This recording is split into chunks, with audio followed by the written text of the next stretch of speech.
नमस्कार दोस्तों, स्वागत है आप सभी का आपके अपने YouTube चैनल VVDR ग्रुप में। दोस्तों बात करते हैं, चर्चा करते हैं, एनालिसिस करते हैं शेयर मार्केट का।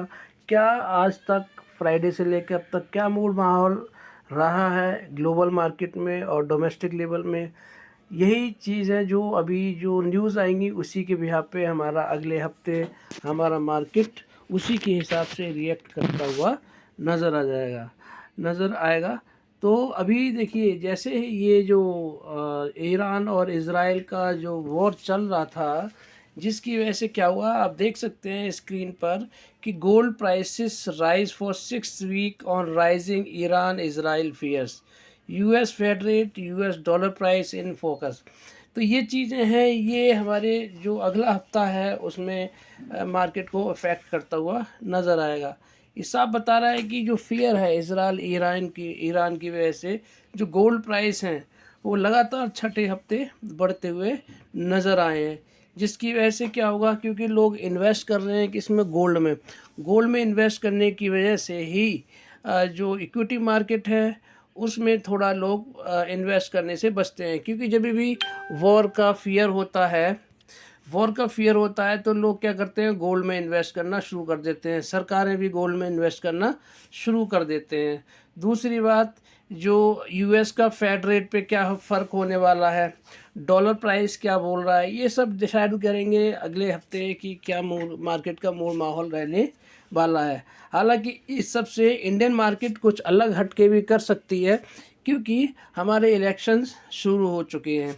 बाकी हम देख सकते हैं जो गोल्ड प्राइस है, आप देख सकते हैं वो कितना है, 72.3, 72,300 पे पहुंच गया है। 72,300 से लेके 73,000 पर ग्राम की रेंज में पहुंच गया है अभी जो। और बाकी हम देखेंगे कि जो न्यूज़ पढ़ लेते हैं, gold rate today amid rising जियो पॉलिटिकल टेंशन। वही एक चीज़ है जो जियो पॉलिटिकल टेंशन है in the Middle East region on the rising fears of Israel-Iran war, gold prices continue to scale high।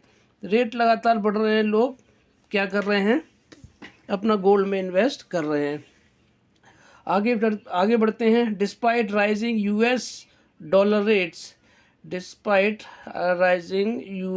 Rate as gold and silver rates today are surging, बढ़ रहे हैं जो gold और सिल्वर रेट बढ़ रहे हैं, तो dollar index is also scaling northward. इसी की वजह से क्या है, डॉलर इंडेक्स में भी तेजी आती हुई दिखाई दे रही है। अब दूसरी बात हम यहाँ पे समझने की कोशिश करते हैं कि जो according to commodity market expert जो बताते हैं, gold rate today is on uptrend due to rising geopolitical risk in the Middle after allies reports of Israel drone strikes in Iran। अब इसराइल ने भी स्ट्राइक कर दी थी, तो उसी की वजह से क्या है, ये सब चीज़ें बढ़ती हुई नज़र आ रही हैं। तो अभी थोड़ी चिंता का विषय तो है। हालांकि अभी ईरान ने बोला है कि अभी अटैक नहीं करेंगे, लेकिन क्योंकि ये जियोपॉलिटिकल है, क्या हो अगले पल कुछ नहीं पता रहता है। तो ये हल्का सा नेगेटिव मोड में हमारी इक्विटी मार्केट के लिए बनता हुआ नज़र आ रहा है। अब बात करते हैं फॉरेक्स रिज़र्व की। दोस्तों फॉरेक्स रिज़र्व में हमारा जो पिछले 7-8 हफ्तों से लगातार बढ़ रहा था, इस हफ्ते आखिरकार वो हुआ जो सोचा जा रहा था। आप देख सकते हैं कि जो फॉरेक्स रिज़र्व है इस हफ्ते हमारे घट चुके हैं। कितना घटे हैं भाई, 5.401 बिलियन डॉलर से घटे हैं। अब जो हमारा जो नेट जो किटी है, जो हमारी जो देश की जो गुल्लक है, उसमें कितने डॉलर्स बचे हैं, 643.162 बिलियन। ये क्यों हुआ ऐसा दोस्तों, ये इसीलिए हुआ क्योंकि डॉलर का रेट बढ़ता हुआ नज़र आया। का अटैक शुरू हुआ तो उसमें क्या हुआ, डॉलर का एकदम ऊपर जाना और हमारे रुपए का कमज़ोर होने की वजह से डॉलर का ऊपर जाना और रुपए का घटना, इसी की वजह से क्या हुआ, हमारे जो फॉरेक्स रिजर्व्स थे वो घट गए।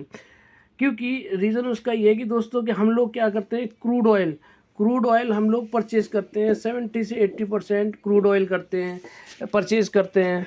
या फिर हम कोई भी चीज़ बाहर से जब इंपोर्ट करते हैं तो उसके लिए हमें डॉलर में पेमेंट करना पड़ता है, और डॉलर का रेट अगर महंगा हो जाएगा तो हमें भी क्या है कि एक एक पहले जो चीज़ 82.6 डॉलर में मिल रही थी, वो अब कितने में मिल रही है?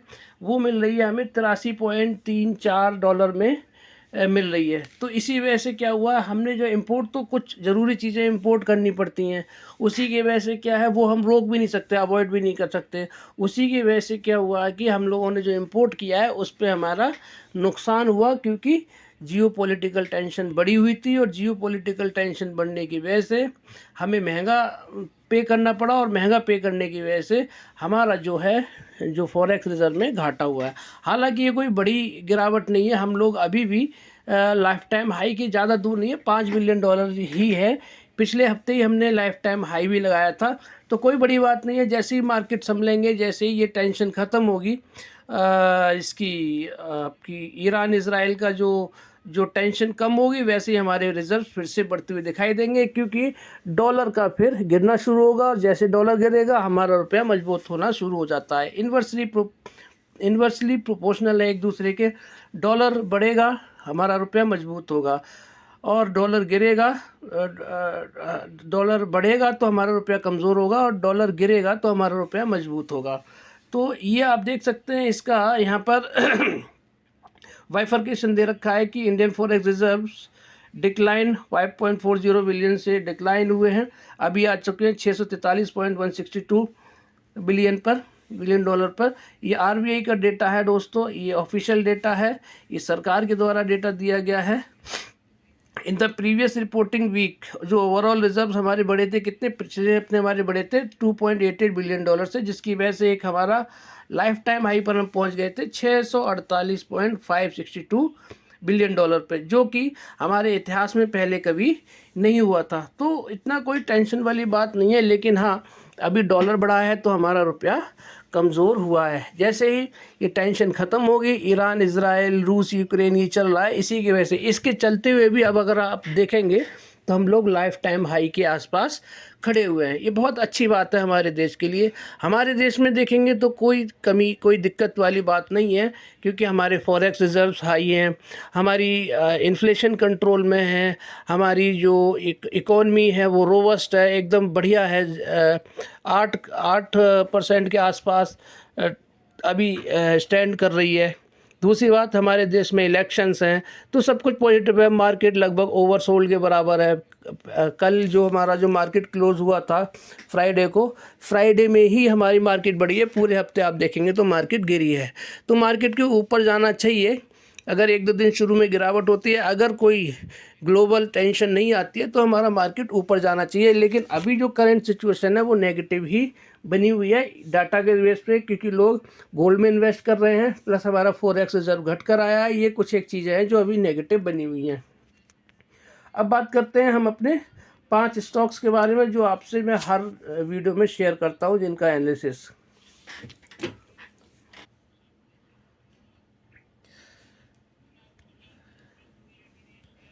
यूएस मार्केट में अगर आप देखेंगे तो जो हमारा जो डाउ जोन्स है वो बढ़कर बंद हुआ है। आप देख सकते हैं यहाँ पर, ये देखिए 211 पॉइंट की बढ़त के साथ में बंद हुआ है। हालांकि टेक स्टॉक आप देखेंगे तो टेक स्टॉक में गिरावट है, क्योंकि वहाँ के आईटी के रिजल्ट्स कुछ कमज़ोर आते हुए दिखाई दिए हैं। तो ये एक नेगेटिव संकेत है। कमोडिटी मार्केट की तरफ देख सकते हैं, हालांकि कोई नेगेटिव संकेत नहीं है, एक तरफ पॉजिटिव है एक तरफ नेगेटिव है। तो हमारे जो मंडे को जो जो आईटी के स्टॉक्स हैं उनमें गिरावट देखने को मिल सकती है, लेकिन ओवरऑल मतलब अभी मिला जुला संकेत हमें मार्केट में दिखाई दे रहा है। अब बात करते हैं कमोडिटी मार्केट में। तो कमोडिटी मार्केट में आप देखेंगे तो क्रूड ऑयल में थोड़ी सी नरमी आई है, क्योंकि ये आप देख सकते हैं कि लगभग 88 रुपये पहुँच चुका था, और 88 रुपये के बाद में जो टेंशन हुई थी वो देखिए यहाँ पे भी देख सकते हैं आप, 86 रुपये गया था। जो जो फ्राइडे को जिसने ट्रेड किया था, 86 रुपये से लेके कहाँ पर 81 रुपये 80 पैसे पे भी डॉलर पे भी क्रूड ऑयल आता हुआ दिखाई दिया। तो ये एक अच्छी बात है, यानी कि क्रूड ऑयल में नरमी आना, यानी कि हमारी जो महंगाई है, महंगाई में थोड़ी निजात मिलना।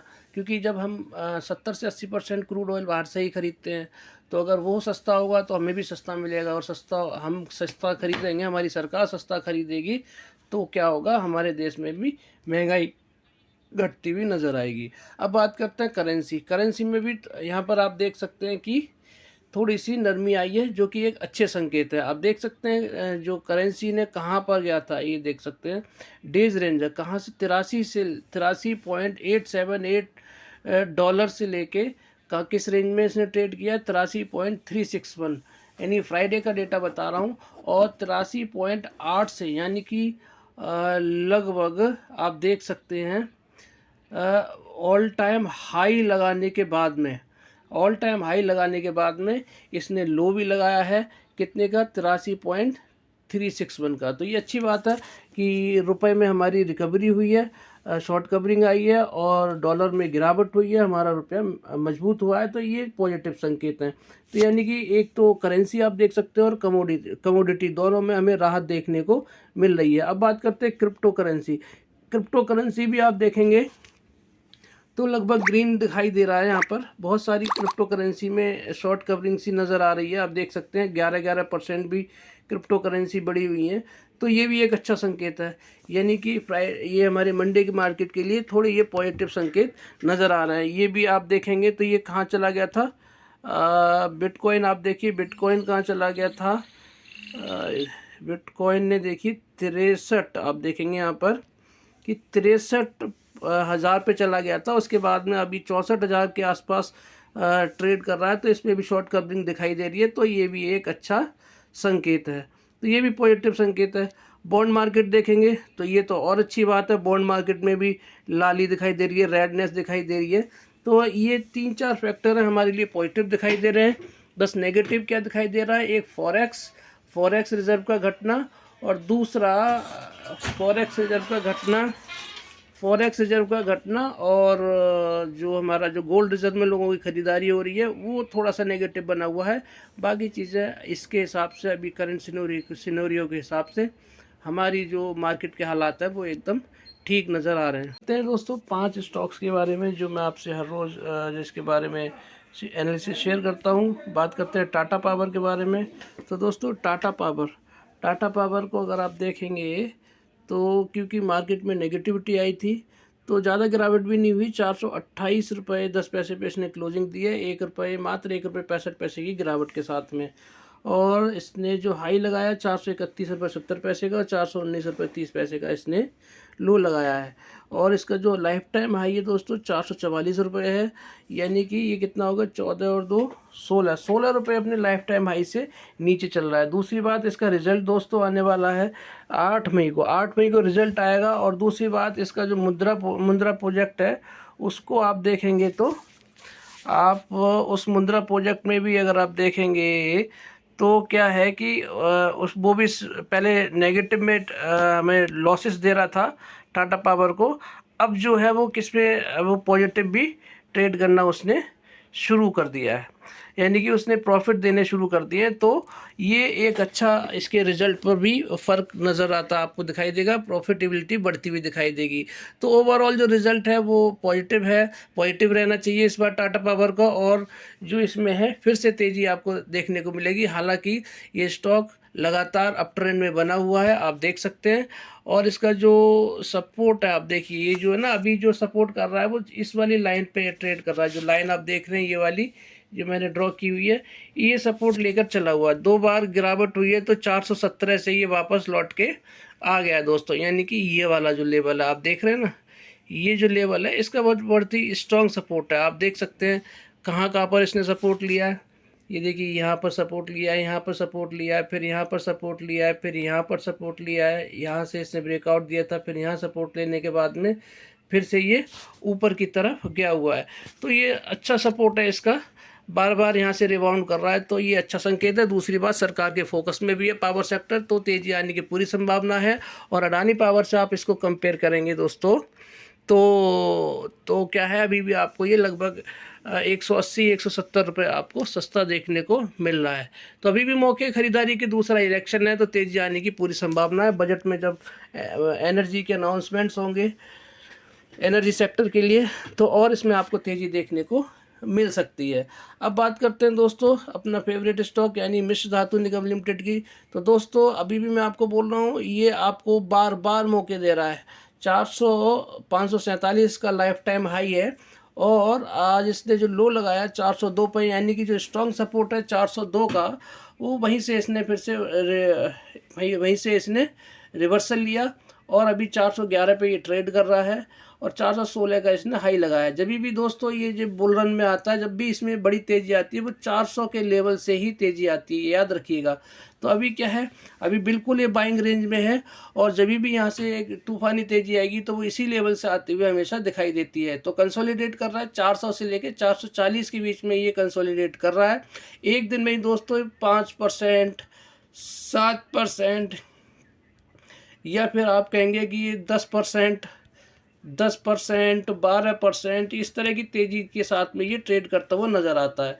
तो दोस्तों अच्छा भी मौका है, स्पेस सेक्टर का है, स्पेस सेक्टर से रिलेटेड है, सरकार के फोकस में है।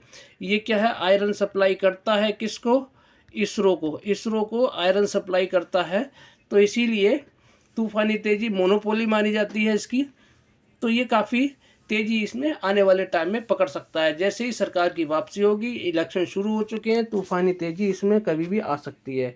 तो इसीलिए मैं आपको हर बार बोलता हूँ कि ये स्टॉक रॉकेट की तरह ट्रेड करता है, जब नीचे गिरता है तब भी, और जब ऊपर जाता है तब भी। इसीलिए दोस्तों शानदार मौके बने हुए हैं इसमें खरीदारी के। अब बात करते हैं आरबीएल बैंक के। आरबीएल बैंक दोस्तों जैसे ही इसमें शेयर मार्केट में हल्की सी भी पॉजिटिविटी आती है, ये क्या करता है, अपनी स्पीड पकड़ने लगता है, और ये ऊपर जाने की पूरी कोशिश करता है। इसमें लगातार बाइंग आ जाती है। आप देखिए इसका उदाहरण, ये हल्की सी पॉजिटिव मार्केट हुई, इसने 8 रुपये की तेज़ी दिखा दी। प्रीवियस क्लोज आप देखेंगे तो क्या था इसका, 245 रुपये का था, और ओपन कहाँ हुआ था 242 पे, और लो लगाया इसने 237 रुपये का, और हाई लगाया इसने 255 का। तो सस्ता स्टॉक है बैंकिंग स्टॉक का। तो और दूसरी इसमें काफ़ी सारे जो एफआईआई है या फिर डीआईआई है, उन्होंने भी इन्वेस्ट कर रखा है। तो और इसका लाइफ टाइम हाई कितना है दोस्तों, 300 रुपये। तो अभी भी आपको 46 रुपये ही सस्ता मिल रहा है, तो कभी भी तेज़ी इसमें आ सकती है। अगला लेवल इसका 266 रहेगा, 266 रहेगा, और 266 को जैसे ही ये सरपास करता है, फिर 274, 277 के ऊपर जैसे ही जाएगा दोस्तों, ये सीधा 290 के लेवल आपको देखने को मिल सकते हैं, 290 या 300। तो मौका इसमें बना हुआ है, अभी भी खरीदारी करके जाया जा सकता है। बाय सेल की कोई रिकमेंडेशन नहीं है हालांकि, स्टॉक लेकिन बहुत अच्छा है। अब बात करते हैं दोस्तों किसकी, पीआईजीएल की। पीआईजीएल भी पावर का स्टॉक है, सस्ता स्टॉक है, और अभी आपको बहुत अच्छे रेंज में मिल रहा है। 55 रुपये के लेवल पे जब गया था तब भी मैंने सजेस्ट किया था, और बहुत ही शानदार इसने रिटर्न बना के दिए हैं पिछले 2 महीने में। यानी कि ये पहले 55 से फिर गया 69, 77 से फिर ये कितने पे आया, 58 पे आया। 58 के बाद में फिर ये गया 84, और 84 से फिर 55 पे आया है, और 55 के बाद में अभी कहाँ पर ये ट्रेड कर रहा है, 60 से लेके, ये जो कंसोलिडेट कर रहा है 61 से लेके 69 की रेंज के बीच में कंसोलिडेट कर रहा है। जैसे ये 84 का लेवल क्रॉस करेगा, वैसे ही ये क्या होगा, 93 के आसपास जाता हुआ दिखाई देगा, जो कि इसका वीक 52 हाई है, और लाइफ टाइम हाई भी इसको हम कह सकते हैं। जैसे ही दोस्तों ये 93 का लेवल को ऊपर सस्टेन करना शुरू करेगा, सीधा आपको 150 के ऊपर, 150 के आसपास जाता हुआ दिखाई देगा। तो पावर का स्टॉक है, सस्ता स्टॉक है, सरकार के फोकस में भी है पावर सेक्टर, इसीलिए खरीदारी करके जाना चाहिए, और काफ़ी अच्छे रिटर्न भी ये देता है। अब बात करते हैं सरकार के अगले फोकस स्टॉक और 5वां स्टॉक का, जो है दोस्तों आईआरएफसी। आईआरएफसी लगातार पिछले 1-1.5 महीने से कहाँ पर ये कंसोलिडेट कर रहा है, 141 से लेकर 150 के बीच में।